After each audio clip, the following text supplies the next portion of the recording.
environmental design and removing distractions instead of fighting them. So many times we have distractions and we try to fight them instead of just completely removing them. One example, as we were saying earlier, is social media. If social media is being a distraction, instead of trying to fight it and try to justify how much of a benefit there is with it because you get reminded and this and that, weigh the pros and cons. And you will see that if you actually completely remove it, instead of trying to fight it, it will give you more focus and it will give you more of a fresh mind now, because you don't even have to think about it. You don't have to be distracted by the fact that it's there. And this is why last year when I went to, or 2 years ago actually, when I went to Mauritania, we went on a Quran spree. We went there for 4 months. We wanted to memorize as much Quran as possible. When I was there, I realized that having Instagram in my life, there was more harm than benefit. So at that time, I deleted my Instagram because I realized that even though my phone was locked throughout the whole day, the fact that when my phone was now unlocked, the first thing that I'm thinking is, grabbing the phone.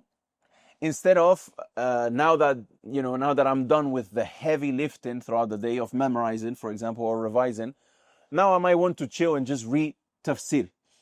And subhanAllah, I realized that the cons were more. So I just decided to get rid of it and just delete it. And it was very beneficial, and it really made me realize that when distractions are not there, focus is always there. But when the distractions comes, now you think that you are distracted, you're trying to find focus with the distractions. But the reality and the fix is that for you to focus, you just need to get rid and completely delete those distractions.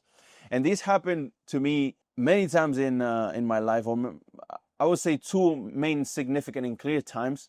One, it was not long ago in the UAE. For about 4 hours, the electricity of a whole neighborhood was cut out, which was very surprising to me because the first time that this happened, it was in Mauritania. But the UAE is quite advanced. So the point is that not only for myself, but I heard it from people around me. They said, subhanAllah, when there was no electricity, I found myself reading. And the thing is that when electricity is there, then the Wi-Fi works, then you are on the phone and you are on social media. So the last time that this happened was in Mauritania as well. And for 2 weeks, then the internet was cut up. So there was only data to call. There wasn't even data to get online or on social media.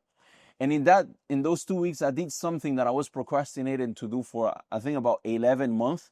And it took me literally within those 2 weeks to complete it. So I realized, like, subhanAllah, when distractions that you know are distractions are in your life and you are procrastinating to get rid of them, sometimes it might be social media, sometimes it might be something else, sometimes it might be a person in your life. When you get rid of them, or when you are forced to not use them because of a cutout in the electricity, you realize how much efficiency and productivity you will gain if that wasn't in your life. And then if you are smart enough, you will decide and make the step of actually deleting them.